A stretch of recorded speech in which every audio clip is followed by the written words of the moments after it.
guys. This is Zoey Skye. Some of you may know me as Dust. Check me out on Facebook, Instagram, and Twitter. Thanks for checking out the Irish Whip podcast. Come back soon. You're the only pro wrestler I know that wants to do this shit in the morning. Yeti, you're a f***ing moron. Put it this way, I think Sami Callihan might as well just change his name to Invader I 1. want to know why. Like, he can dodge any question. Like, I'll tell anyone that. You can tell me but I'm going to ask specific questions. Promotional consideration paid for by the following.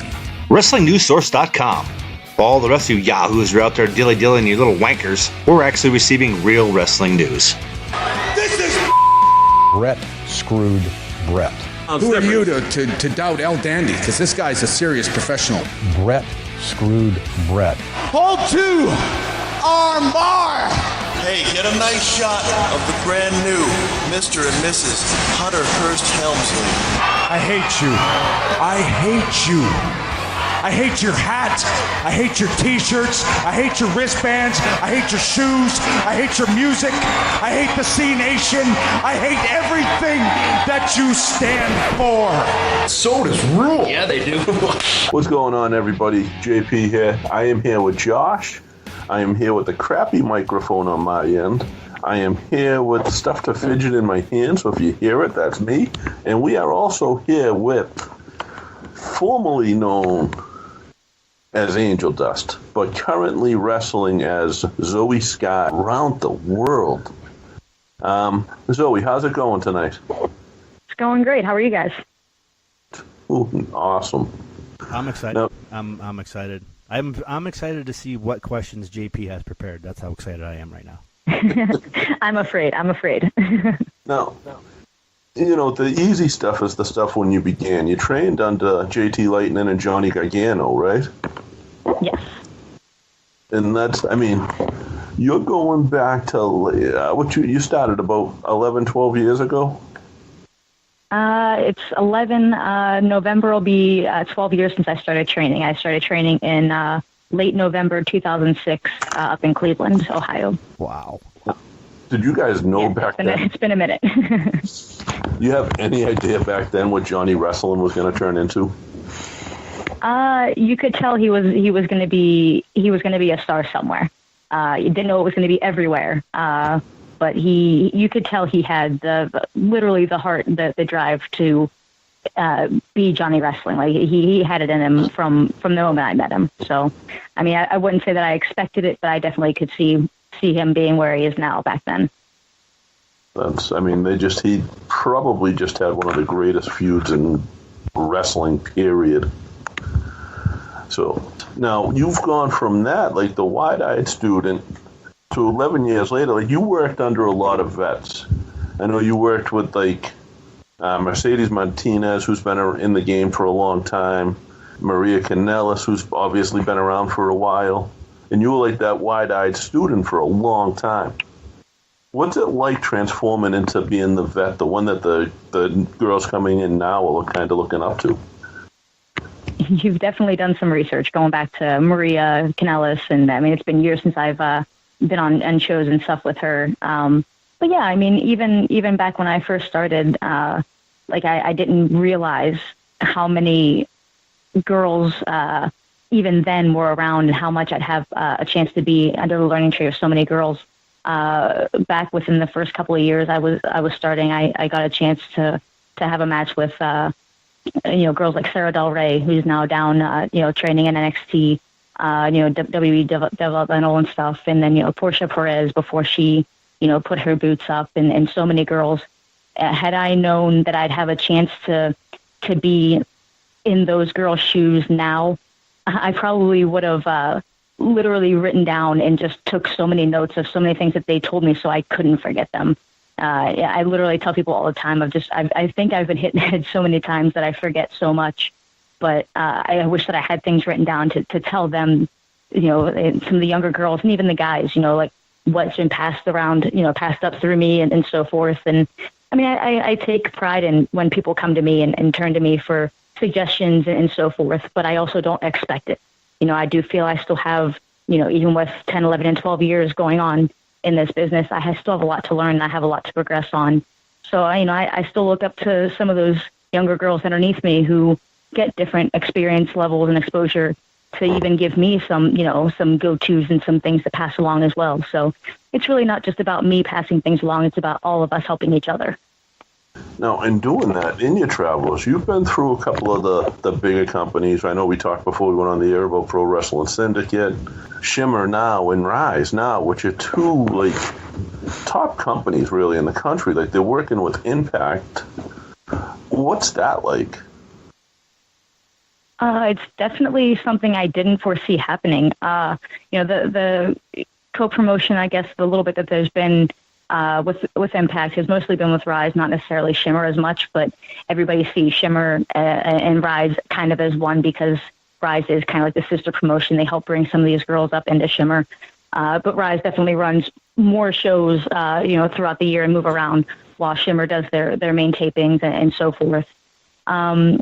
But I mean, it's definitely great to see that, because everywhere you go, while you may have, cameras and videographers and so forth going on, you don't have that main presence of production that Impact has brought for you to really focus and pay attention to. So it's definitely something to help, maintain and brush up on things that you don't keep a consistent eye out for. You learn to play to those cameras and the crowd in a different way because you have that different exposure level. Is Impact, where does that stand to you at this point? Is that something in the foreseeable future? I mean, obviously, any chance of me getting someplace is always on, what another promotion wants, if I'm the one that they need at the moment. I might not be the right person for the role that they need, but I definitely would love an opportunity to, showcase what I have there with any of their female competitors. And, it's just in general. But it's also the same anywhere I go. I definitely want to travel to indies more and do more. Like, I'm always happy to go to new promotions and new states and new countries and everything in between. So while Impact and NXT and WWE and all these, Ring of Honor, all these promotions are out there and are definitely a goal of mine, it's not necessarily something that I have to have. I just want to keep getting better and keep getting, myself out there in places where I'm reaching my own personal goals. Okay. Now, JP, I guess I want to jump in real quick and kind of piggyback back off of that. Where did the stable come from with Paradise Lost? If you can talk about that, and how did that come about? Because that's something rarely new that unless I'm missing something, I've only seen it in the last week or two. Yeah, I mean, I really don't know how much I should get into it. Okay. So obviously, I'll throw it out there, and we can discuss things down the road. So obviously, for those who are listening who haven't noticed or pay attention or know the difference, Zoey Skye is the name that came through a change. I wanted to get rid of Angel Dust and be Zoey Skye. And in that mist, Dust came along. The name Dust was kept through Rosemary, who I decided to start teaming with, and with Rise, and then of course with Shimmer as that came along as well. So I just kind of took that name, and then I started tagging with Rosemary. We went along, for a good few months, tagging together, and then, being kind of a two-person stable was, she would have matches, I would be ringside and so forth. And then prior to her injury, we had a discussion and so forth and so on.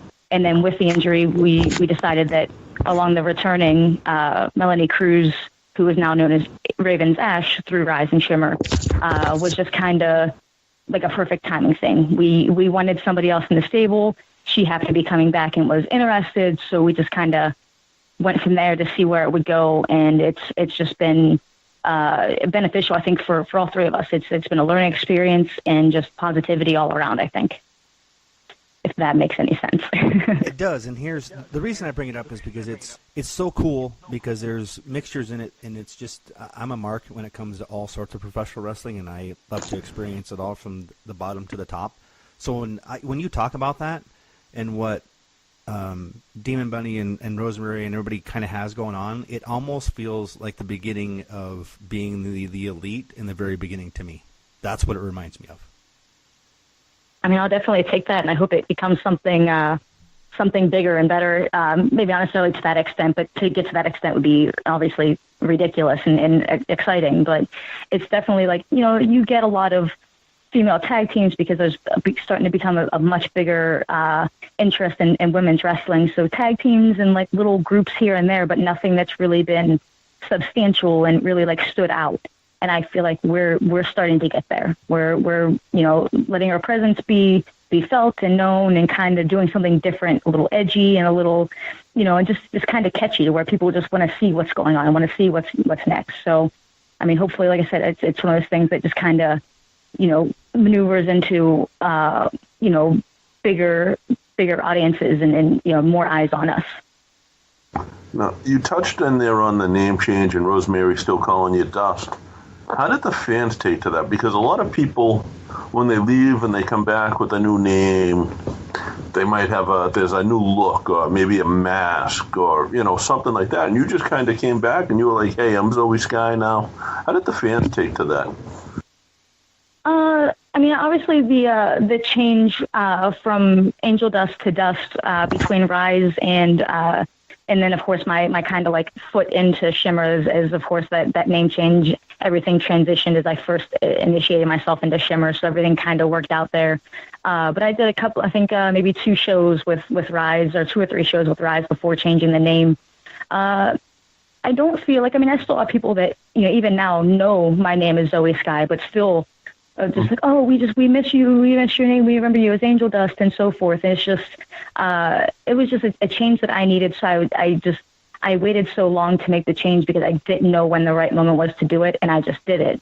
So while it's the name change from Angel Dust to Dust has been easy between Rise and Shimmer, elsewhere, I mean, I've changed little things up, character-wise and so forth, maybe not as much as I intended to with the name change. But thankfully, I had like enough consistent bookings where I was going to the same areas and generally the same towns and promotions, where when I made that initial change, those promotions helped put my name out to show that change. So it was able to kind of get around a bit that, that there was, a difference. There was the same person with Angel Dust and Zoey Skye. So it wasn't too hard to change. It was something to me because, like I said, like there's, a lot of times there'll be something and you just, no, it's Zoey Skye, but they keep going to the same places and they're just going to know you. And that, I mean, it was one of those things where I didn't know how to go about it. I didn't want to take time off. I didn't have a reason to take time off. I felt like, I couldn't just completely change my personality because that's, like, this is just me. This is who I am. The name just kind of stuck over the years, and I just needed a change. I needed something, more mature, more adult rating, that way that if the eyes that be seen from bigger promotions and the name doesn't deteriorate my work value. It was just a lot of little things that I wanted to do my best to make a change while not making a change, if that makes sense. I wanted to make this name change without changing who I had to be. That's the moral of every story, right? If you're not who you are, even when you are who you are, it doesn't work, right? Right. I completely agree with that. I think Angel Dust is one of the best wrestling names out there, though. It just. I'm glad you think so, but somebody else can take it now. I don't want it. No, no, they shouldn't.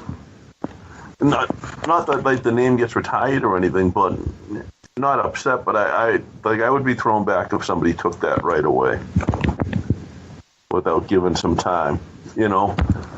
Yeah. I mean, obviously it depends on who you are and where you are. I don't know. I've never felt like I was a big name value to where, while I may have been wrestling for just over 10 years when I did the name change, I don't feel like I was like a household name. Not everybody knew who I was. I was still consistently going to different promotions where people had never heard of me before and so forth. So while I agree, I also feel like, at least for me personally, I wouldn't be I wouldn't be worried about it like most people would be like, oh, that name's just been used. Like, okay, well, good luck for you. Hopefully something good comes out of it for you, And within a year of being Zoey Skye, you took a trip to Japan.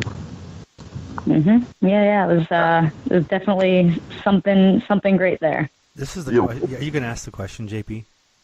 Yeah. Okay, perfect. How's the food there? I'm going to lead into it. I'm not just going to ask it right out. All right. How was the food in Japan? Oh man, you're asking the wrong person. I I am the pickiest eater you will probably ever meet.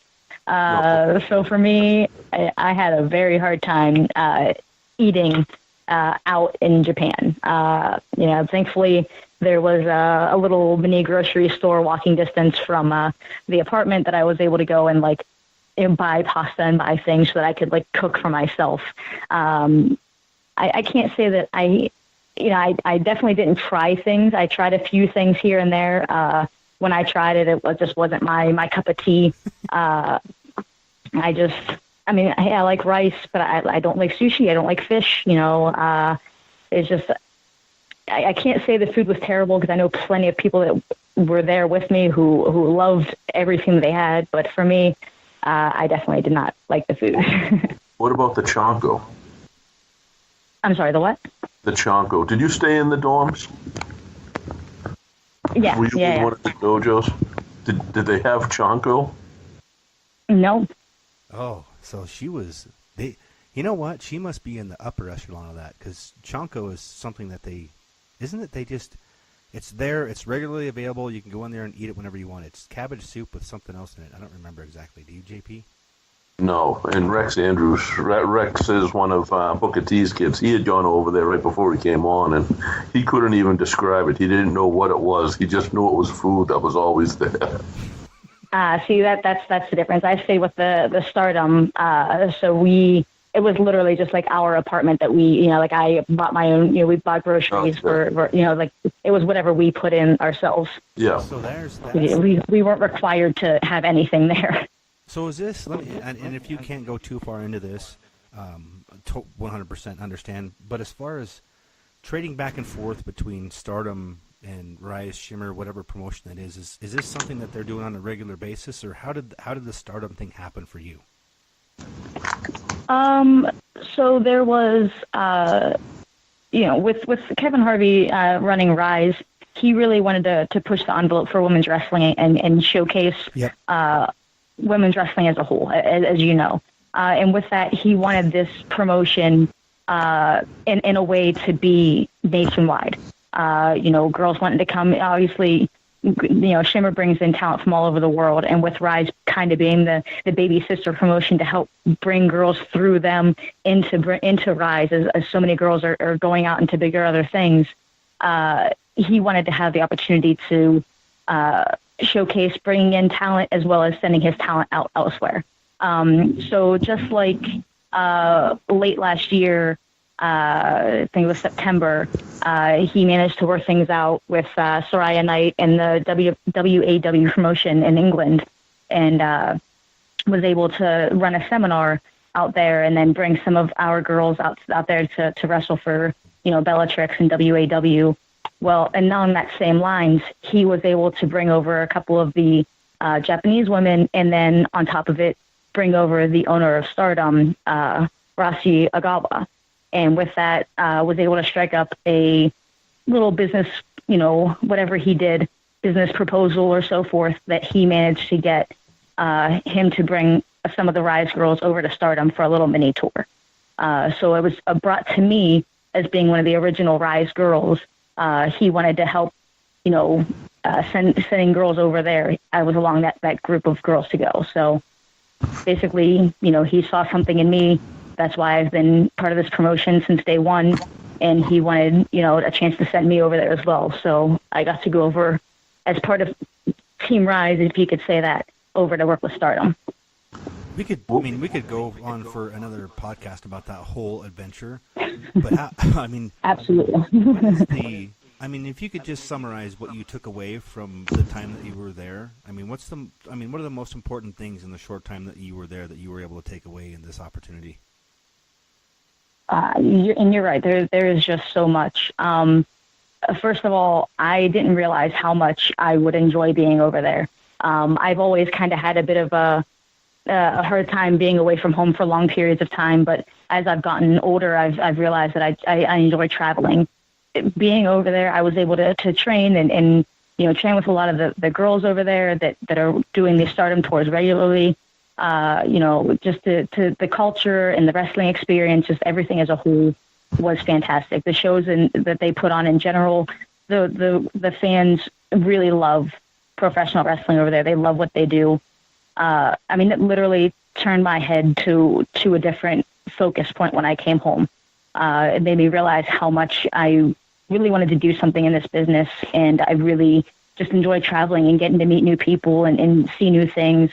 And then, of course, on top of it being, able to go to a big promotion like that to showcase what I do and get the feedback that I got, back from the owners and the guys and the girls was just tremendous. Like, it definitely brought me home feeling just welcome. While I was welcome there, it brought me home feeling more confident and better about myself. I took so much from that experience. I definitely hope that I can do it again soon. I'm gonna ask one more question, JP, and I know what you're coming up next with, but I'm gonna ask this one more question. Is it too early to start booking King of Trios for 2019? I don't think so, man. Like, if Paradise Lost was able to, why don't we just announce them as the first team? We'll just let Quack know. Yeah. Well, is that an option? Can we go ahead and throw that out there now? Yeah, I'm fine with it. Totally throwing it. We missed Ethan HD was on here, and he was talking about EC3. Who was the other one, JP? Ethan Carter and Ethan Carter, EC3, and Ethan HD, and they were going to be Threethan, is what they're going to call it. But the only reason I bring that up is because it sounds like from everybody. B. Priestley's over there on a regular basis. Kimberly's over there, I think, right now. There's a lot of people that are over there right now, and it's just, it seems like once somebody comes back from over there, Rex Andrews was a big one. The focus is, it's immeasurable when somebody comes back from Japan. I don't know if it's the culture or it's the exposure or just how much the Japanese culture just inundates you and you become kind of a family. You don't have a choice, and you just become that family, and then you come back and say, I want to be part of this every day. Yeah, I definitely see what you mean, and I definitely feel that way. It's just, I definitely got hit up a lot. Even while I was there, people started to see things and stuff that I was there doing things. So, of course, when promoters were asking for dates and so forth, it was like while I was still there or, whatever. I've definitely gotten a lot more attention between fans, promotions, podcasts and so forth, just so many different things coming up. It's like, I think it's finally starting to, I have a break. I don't have to be by my phone 24/7. It's all starting to quiet away a little bit, and now it's starting to pick back up again. And, as they constantly put out, matches and information and stuff. But, like I said, it's just like the focus that these girls have over there to train and get good. I wrestled a 13-year-old girl who I'm pretty sure could wrestle circles around me. She was so talented. Like, all of these girls, they have the drive and the heart to just do this every day and be the best that they can. And that helps everybody who's over there, especially during training and during matches, want to get better and want to be better and bring that home with them so that they can share that with all of the talent here. Let me ask JP one more. I promise I'm done. I promise one more. So when you just mentioned 13, as a 13-year-old girl in Japan training, however they do in the dojos, even at Stardom, from your experience, do they bump over there at that age? Oh yeah. I literally, my second match over there was with a girl who and if they didn't say 13 when they talked to me, she was definitely under 15. But I'm pretty sure they said 13. And she was a little taller than me, a little bit bigger than me, but she was doing everything everybody else was doing, running ropes, taking bumps, everything, so it doesn't make a difference. Obviously they have to, they start small with like how we start training here with rolls and so forth and bumps and running ropes and whatever. And they have like a test, so to speak, that they have to pass in order to start having matches. But in the meantime, even if they're not having matches, they still go to training every day. They still go and travel to the shows every weekend and help set up and tear down and do everything backstage and so forth. These girls have so much more going on a lot of times than what we do being the performers. They have to do all the running and everything else. They're constantly, looking to help out and improve, and then, get to that point where they can actually start having matches themselves. That's cool. That's very interesting. Now you come back to the U.S. and like women's wrestling right now is really like prominent.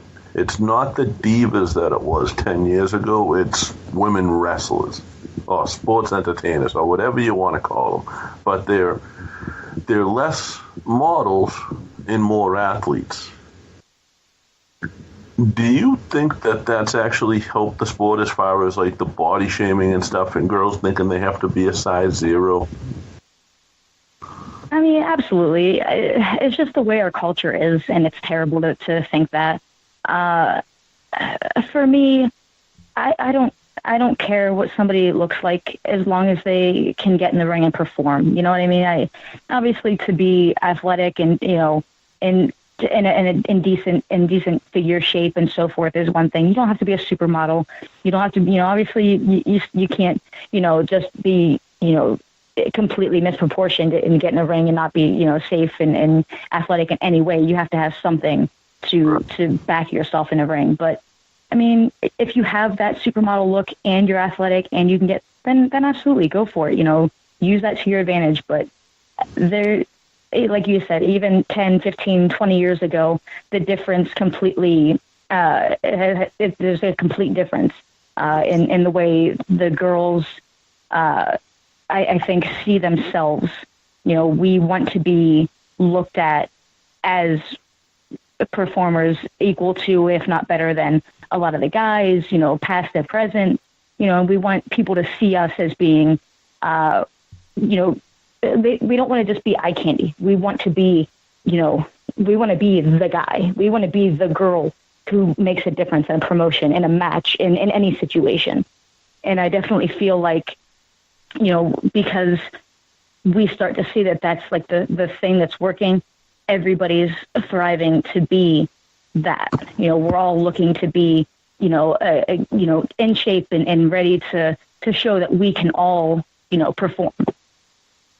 And that's the thing is, any girl can, I don't want to say any girl can lose weight, but any girl can put on a ton of makeup and try to get that model look. Not every girl can do what the women like you do and actually go out and be athletes. And that's the biggest thing, JP, is I think it's... And you can stand with any of them looks-wise as well, so... Yeah, I definitely have never been one to go out there with my looks, because I definitely was never one to do a ton of hair and a ton of makeup. I go out there to look like an athlete and to look the part. And, like I said, like these girls who have, beautiful flowing hair and can, have beautiful makeup, they still go out there with that athletic ability. And it's great to see. And you can definitely tell when you look at any crowd, especially with younger, teenage girls and even younger, that they look up to us. So it's good to see that these girls are all, like these female wrestlers are all wanting to be that role model in some way. And that's the coolest thing for me because when WWE was in Butte finally, forever, but it was just so cool to watch Ruby and Bailey and all these. They specifically, the females always take time for the little girls. Even the boys, they always take time. And JP, we've watched this happen, and he hit on it. It's just this. I don't want to call it a revolution because it's been Sarah Del Rey, Lufisto, all these gals that have been doing this forever. It's always been here. It's always been at the level that it's always been at. I just think that the internet and social media has just finally exposed the rest of the world to what's already almost always been there. Oh no, I absolutely agree. I mean, the social media presence now has definitely progressed over the last 10 years. Like you said, literally, I was wrestling intergender matches. Lufisto was wrestling death matches. Like, there were so many girls doing so many crazy things, having ridiculous matches, going overseas and wrestling for all these big promotions, doing, little squash matches or little scenes on WB on Monday night and so forth. People were doing this, 10, 15, 20 years ago and even before. but it took this long because everything now is being put out there for people to see, that everybody is now being able to see that, oh, it's so cool to see so-and-so doing this. Yeah, well, it is definitely cool by all means, but, what about thanking the people that did this years ago who still do it now? Absolutely. Do you, and JP, it's, along with the body issues, and all of us have our issues, and it's just so nice to see it's not the Barbie cutout thing. It's everybody has their own issues, whether you're bigger, smaller, larger, yellow, green, blue, whatever. Everybody struggles with something, and I think that's what is so cool about the generation that's coming up, plus the generations that's already here, is the inclusion that pro wrestling, even from the top all the way to the bottom, puts out. But there are certain individuals, I think, that are still out there that still shame people for that, and that's a sad thing. Yeah, I completely agree. Yeah, I think it's one of those things where people got so used to talking down about so many different things. People who were, not necessarily of a certain age, but a certain, a group depicted that, oh, we see these supermodels on TV, and here we are 20 years later. These girls aren't supermodels. We don't like them. They aren't what we used to like 20 years ago. But people now like that because they can relate to it. So it's everybody's going to have these bits and pieces that they like and don't like, and these changes and so forth. But it like you said, you don't want to call it a revolution or whatever, but it's just like the little bit of change that we need, but people just need to grasp on and not hate on everything. Yeah, it's a shift. In my theory, and this is, I think I've learned this and been fortunate enough to do it, is when I just watch to enjoy the art, because I don't know how many times I bring up James Wheeler Yuta. He basically said, sometimes I show up and we don't know each other. We're just artists. We're going to write a play. We're not going to practice it. We're just going to go out there. We're going to act it out, and we're going to talk about it when it happens. That's the truest form of art for me, and I think that's why I love it so much. Yeah, that's good. And so I just hope many more people think that and just sit to enjoy it and not to critique it. That's our job, is to tell them to shut up and sit down. Well, right. Here's the thing: is everybody can go online and critique things, and can critique anything. 4-star restaurants, 5-star restaurants are going to get critiqued online.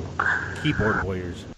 Right, wrestlers are getting critiqued online by people that don't know the first thing about anything. Right, the podcast and the news with the Z sites that don't really understand.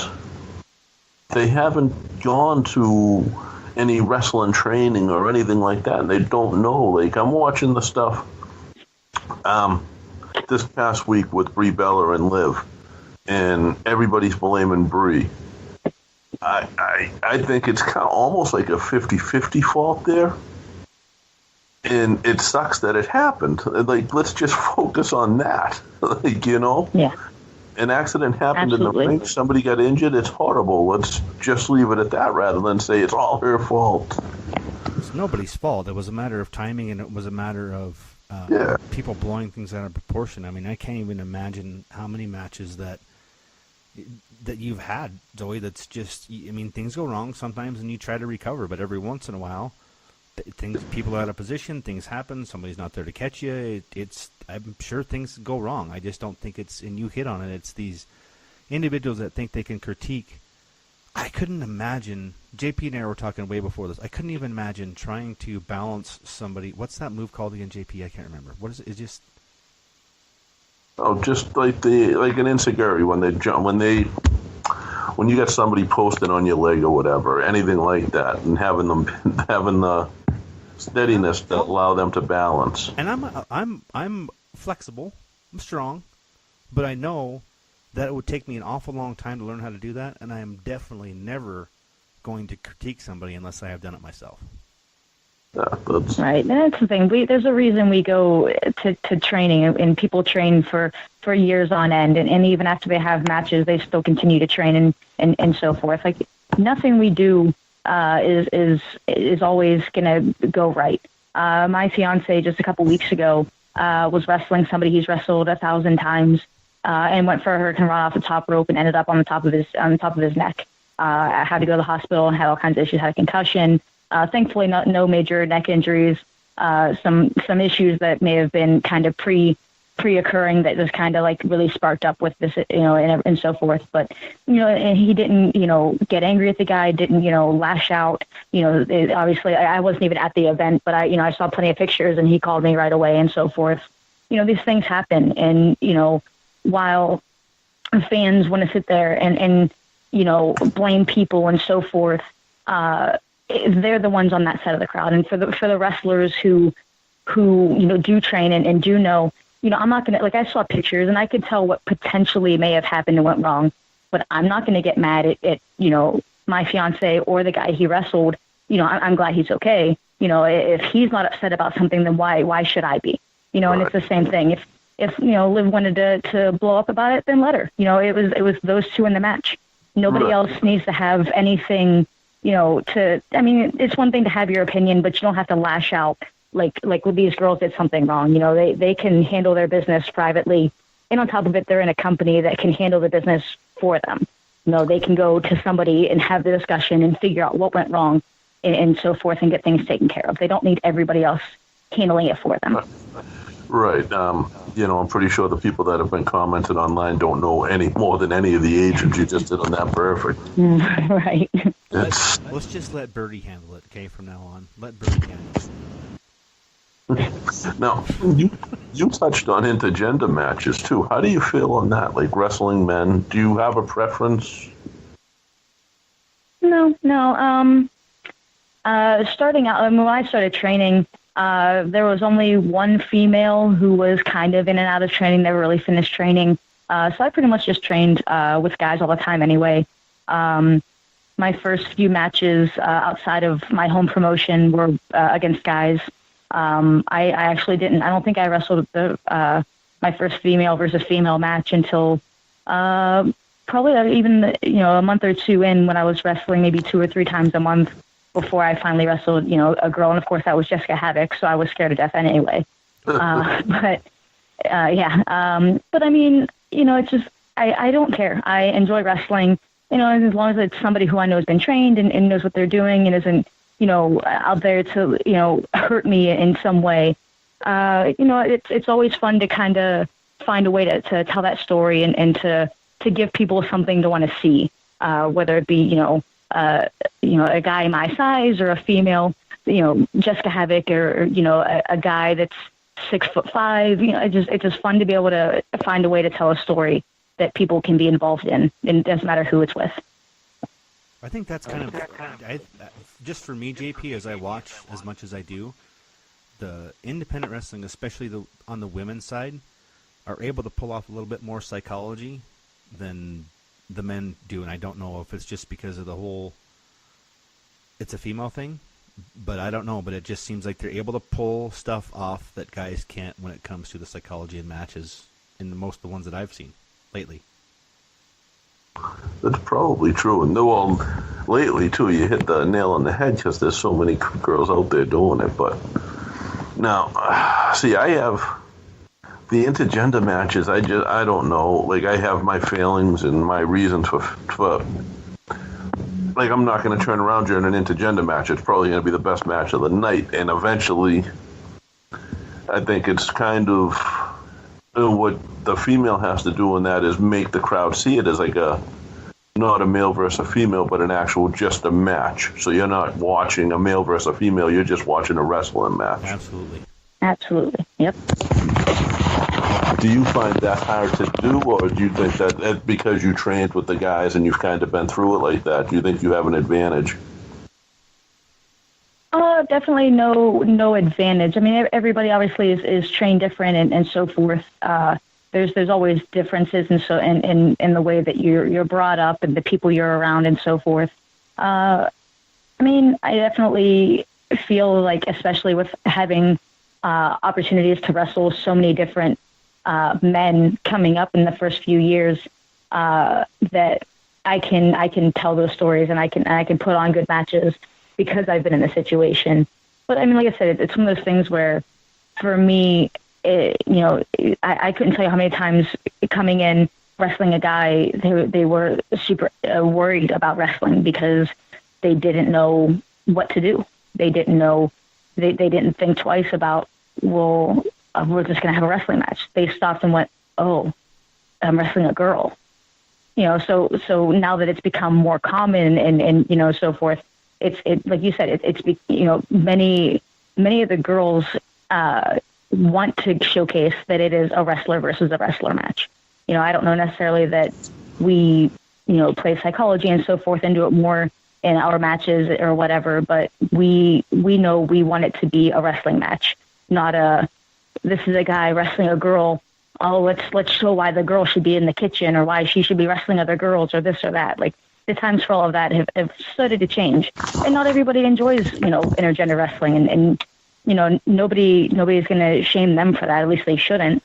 Everybody has the things that they like and don't like. Many people still don't even like watching women's wrestling. But for me, it's just making any situation that I'm put in to be out in the ring in front of fans, putting it into a perspective where they can enjoy the match in general. JP, let's take a quick break here. Sure. We'll promote some of the podcasts we like to listen to, and then what we'll do is we'll come back. We've almost gone for a long time here, and we can take up her entire night. But we'll come back, get some other questions in there, and then we'll close it out and let you go. Does that sound good? Sounds great. Perfect. JP. Yeah. We'll be right back. Greetings, wrestling fans. This is Dave Dynasty, host of the Dave Dynasty Show, the podcast that every week brings you nearly 2 hours of pro wrestling goodness from the Midwest. We feature interviews with the legends of the past, stars of today, and the prospects of tomorrow. We have segments that feature classic wrestling audio, whole episodes devoted to the history of Midwest pro wrestling, and much, much more. Do not miss an episode of the Dave Dynasty Show. We are available on all podcast platforms, or you can access past episodes and all of our social media links by visiting davedynasty.com. Be good, be safe, and keep on growing. Hey, thanks. Again, those are some great podcasts we like to listen to and share. Some good guys out there. All right, Zoey. So we've got some announcements that you want to get to, but also I want to make sure if people want to find you on social media, where are you at and how do they find you? And I'd like to say everywhere, but I'm not. So I've got Facebook, Instagram, and Twitter. My Facebook and Instagram are Zoey Skye Official, and then Twitter is Zoey Skye Pro, and that's Skye, Skye. Perfect. You've got the big event between Rise and Shimmer coming up. What are you most looking forward to? I mean, there's announcement that there's not a lot of stuff that's finalized. What are you looking forward to? So that weekend is Rise. The Rise Insanity event is on, I believe it's Friday, October 19th. So there'll be like an all-day training seminar for any girls that want to an opportunity to get their face seen with Rise and Shimmer. So with Rise, that evening, I will be in a tag team match for the Guardians of Rise tag titles, myself and Raven's Ash, otherwise Melanie Cruz, against Shotzi Blackheart and Delilah Doom. It's definitely been like an ongoing feud between me and the two of them for the longest time, so we're hoping to take we've had going on now for the better part of almost 2 years. And then, of course, Shimmer weekend itself, between the 20th and 21st, I will be defending my Heart of Shimmer championship, hopefully all weekend long. I have no idea who my opponents might be yet, but I'll be there both Saturday and Sunday. That is October 20th and 21st in Berwyn, Illinois. You just talked about it. So you've got Rise 10 Insanity, October 19th, 2018. Is that correct? Yes. And that's, you guys have, is there a training session? There's a training session that's going on before that. It's a seminar prior to Rise. And I believe, is Mercedes going to be there? Yes. She is one of the seminar trainees. I think there are 4 seminar trainees that day. And then Mercedes will also be in a match that evening I believe it's a 60-minute Iron Woman match against Tessa Blanchard for the Phoenix of Rise title. Oh, go ahead, Josh. No, I'm not. Yeah. And you can watch this. Can they watch this? Is it $4.99 a month on Rise? Do you know? And they can stream this live when it happens, correct? It's definitely $4.99 a month. I believe that they're still going to try to do the live feed. I haven't seen them post, but it should be a live feed for that as well. And typically the live feed, so everybody knows, if you follow Rise, is typically on Twitch, you guys. When they do live and do stuff like that, I believe it's typically exclusively to Twitch. But I think you have your subscription service too, and an app, if I remember right. But it's been a while for me, and Kevin's probably going to kill me for that. That does sound about right, but I also am always on the event, so I don't get the chance to pay attention to it being on a live feed. So either way, usually what it is, that's through Twitter. But either way, folks, I think it's going to be, an Iron Man match, 60 minutes for that title. That's pretty huge, and you're part of that. It's definitely going to be a very important match. There's definitely a lot going on. Definitely, I constantly post. So everybody can check out my Twitter and Facebook and so forth to see what's up. And I always share the info with Rise, so they can always find the link and click on it to look more information up and so forth. So definitely people need to check it out. It'll be a good event. And if somebody's really thinking about this, when they're thinking, well, I don't necessarily want to get into like the in-ring stuff. I'm more interested in the outside of the ring stuff. I think that when Kevin puts these together, I think there's also announcing and other stuff when they do this, correct? Do you know? Yeah. They have the commentary. They have announcing, referees, managers. For the seminars, of course, that's what you're talking about. They do have like a little that's kind of, if people sign up in one of those rules, they easily make that something attainable. So. He has done plenty that were solely focused on that, but now like a mix of everything, like anything backstage and anything that wrestling related is now becoming a part of these seminars on a regular basis. And they've also been opened up. Go ahead. I'm sorry. The seminars. I think this one might actually be open to male and female, but is more intended for females because of the Shimmer weekend to bring other girls in for Shimmer. But the regular seminars on a regular basis are open to men and women, and that includes those backstage and other roles besides wrestling. So, if anybody's interested in that on the male end, that stuff is open and available for seminar participants as well. Right. So now here you go. For people who want to know how to get into Rise or Shimmer, hello. That's it. Right the door. Absolutely. It takes one decision and one commitment, folks. That's the coolest thing about pro wrestling, is like anybody can, if you have a desire and you have a love and you have a passion for it, you don't have to be in the ring. You can do all sorts of stuff. You can contribute in a lot of ways. If you want to be into one of these companies that runs these seminars, any company that runs any seminar, and you say you want to be in that company and you don't go to the seminar, you don't want to be in that company. You can say it all you want, but when the one thing that you can do pops up and you don't do it, you don't, unless, of course, things happen in people's lives. Life's happened. I think me and Josh know that better than anybody right now. Life happens. But, if you can get there, just get there. It's worth the money. Shimmer's been free. Shimmer, I'll go out on a limb and say Shimmer's responsible for, like, a lot of what you see in the women wrestling today. Because you're completely right. Yep. I won't disagree with you at all. They were like the first non-hokey women's wrestling company that I knew about anyway. And I know you still had to buy DVDs. That's how we got it. We had to buy the DVDs. Yeah. I know for a fact that women's World Women's Wrestling up here in Boston, Triple W, Sheldon Goldberg's. I know for a fact that he based it around Shimmer. So, if you want to be in that company, get there. I guess here's the other thing too: is if you're just a fan and you're interested to see how this goes down, like how do people get into the business? It's going to cost you $15, something like that. I can't that.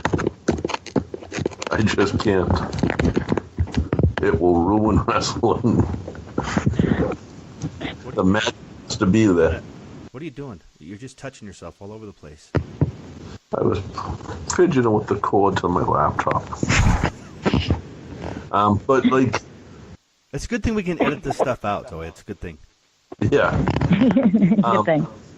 So we've almost had you here for an hour, and I guess I've kind of waited because the coolest thing for me, and this is specifically for you and for Rise and Kevin, is that there was a tweet that went out, I don't know how long it was ago, where he is so committed, he is so passionate, he is so involved in trying to get his vision off the ground, that it got to a point where he was ready to give up. But it was cool. I don't know who it was, who came in or who swooped in and helped him transition and make that.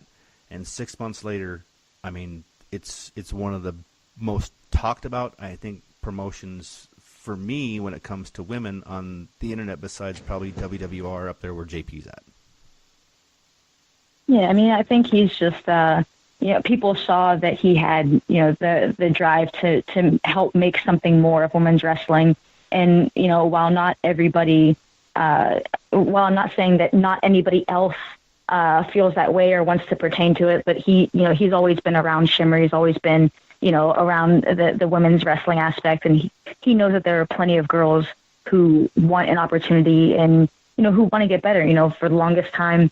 And even now people complain that there aren't women's wrestlers doing, seminars, ideally for women.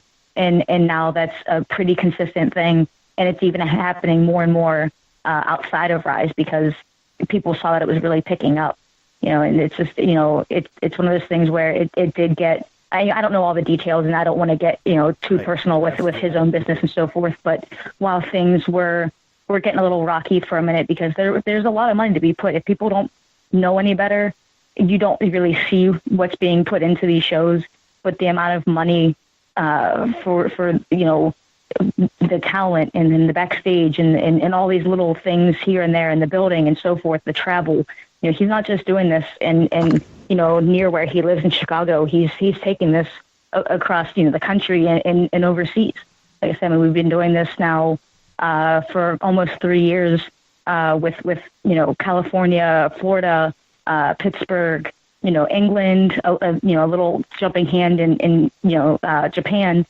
He doesn't have the money to, not one person has the money to fund all this themselves, whether it be him or anybody who's running a wrestling promotion. And if they do, then why don't they have a bigger promotion? So people see that he's doing something and that he wants to make something more of this. So, that's why fans jump in to buy tickets and to buy DVDs, to buy merch. They want to have some kind of helping hand so that we can, he can keep this going for us girls. Absolutely. And the biggest way I think to do that right now is $4.99 to go subscribe to that, get the app, and do what you guys need to do because it's amazing content. And if you want to jump in before it gets as cool as Chikara and has 19 seasons, you have to start all over, just start right now. No. I think we're good, JP. I mean, that's really it. I mean, we can edit a little bit of stuff out of here, and it's almost been an hour, and I don't want to take a whole lot of her time, and then really not. I think we're good. Zoey, real quick, one last thing. Yeah. Can you just give us one male and one female wrestler who inspired you? Who inspired me? Yeah, I've definitely, I don't know who doesn't know this at this point. Shawn Michaels was always my favorite wrestler. Male and female will always be number one. Growing up, that's all I watched was WWE, so I didn't pay attention too much to WCW or indie wrestling or anything. So I can't say that wouldn't necessarily change, but when it comes to male wrestlers, he was definitely and will always be my favorite. A female, I just, growing up, you had, like you guys have said before, like kind of like the diva era and like the girls that came in just to be models and to be looks. I always enjoyed the girls who, the women who went out there and actually wanted to have matches and wanted to be a performer and have the matches that a lot of the girls are having now. I want to say my favorite is probably Lita, because I always enjoyed, watching her. I always loved her look and just everything about her. But I mean, at that era, like her and Victoria and Trish were always like such good talent that I always love watching all of them. All right. Thank you. Perfect. Hey, no problem. Zoey, again, thanks again for taking your time tonight. Again, folks, look for big things. She couldn't get too much into it, but we're looking forward to it for sure. Thanks, guys. I appreciate you having me again, and hopefully we can do this again soon. Yeah, we have.